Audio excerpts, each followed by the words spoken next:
Welcome to মুনমুনের classroom. আমরা করছি class 11 প্রশ্নবিচিত্রার সমাধান সেট 2 পার্ট 2, যেটা পাবে তোমরা 339 পৃষ্ঠায়। 110 পরমাণু ক্রমাঙ্ক বিশিষ্ট মৌলের আইইউপ্যাক নাম কী হবে? 110 মানে একের জন্য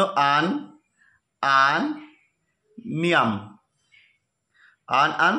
নিয়াম, তার মানে এটা যে অপশান এ, না ভুল বললাম, অপশান বি নিলিয়াম।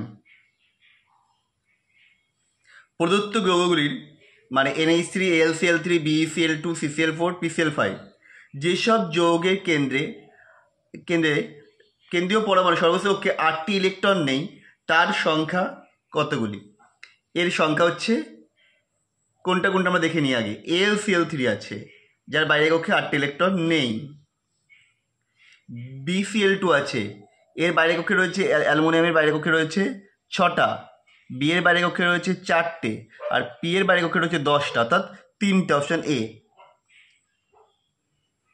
পরবর্তী কোশ্চেন, CO3 2- ও CO2 এর বন্ধন দৈর্ঘ্যের সঠিক ক্রমটি লেখো। এদেরকে বন্ধন দৈর্ঘ্যের ক্রম অনুসারে যদি আমরা সাজাই তাহলে এটা পাবো সব থেকে বন্ধন দৈর্ঘ্য বেশি হচ্ছে CO3 2- এর, তারপরে CO2, তারপর CO, অপশান ডি।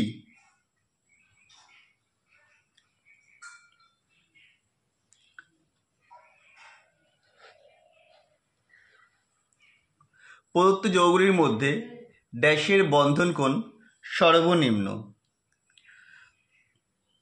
FbCl3 বন্ধন কোণ সর্বনিম্ন হবে, কারণ কেন্দ্রীয় পরমাণু তড়িৎদ্রাব্যতা হ্রাস পাচ্ছে বলে বন্ধন কোণ কমে যাবে। CO3 একে ক্লোরিন পরমাণুর সংকরণ অবস্থা কত হবে? 17-এর উত্তরটা হচ্ছে সি, sp3। কীভাবে হচ্ছে আমরা জানি কি, H = ½ × V + C - V + X - C + A।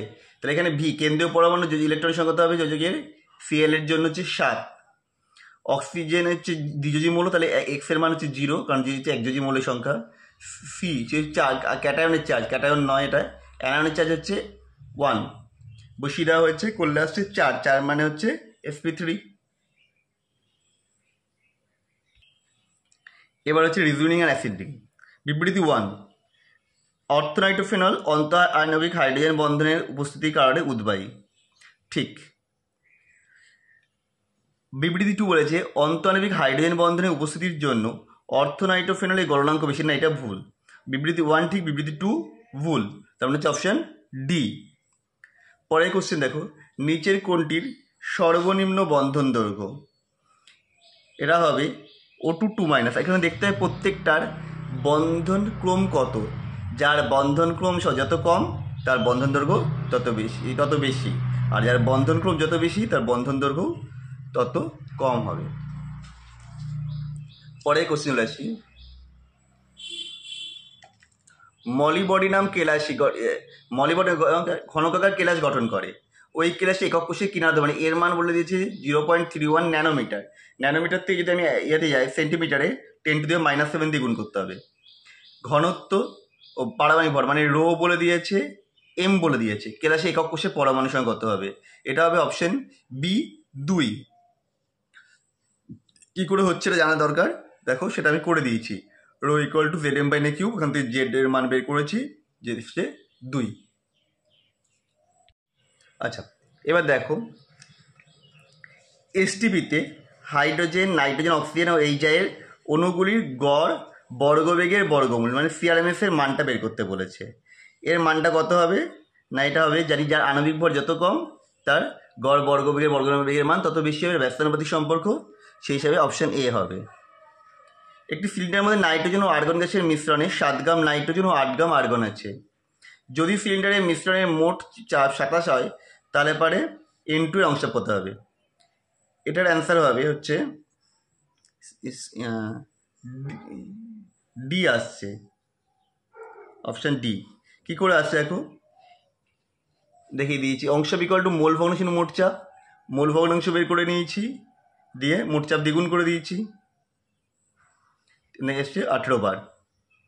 পরেরটা PQRS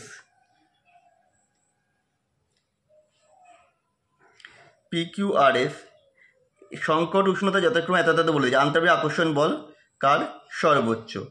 এটা হবে সালফারের এসের আন্তঃনাভিক আকর্ষণ বল সর্বোচ্চ, কারণ সংকট উষ্ণতার মান বেশি। তবে যার সংকট উষ্ণতার মান যত বেশি হয় তার মধ্যে আন্তঃনাভিক আকর্ষণ বল বা এর মান তত বেশি হয়। পরেরটা দেখো, এর মধ্যে কোনটি জলে দাব্য লিথিয়াম যৌগ? এটা হচ্ছে লিথিয়াম নাইট্রেট, LiNO3 হচ্ছে জলে দাব্য লিথিয়াম যৌগ। তো আমাদের ভিডিওগুলো কেমন লাগলো অবশ্যই কমেন্ট করে জানাও। আবার দেখা হবে নেক্সট ভিডিওতে।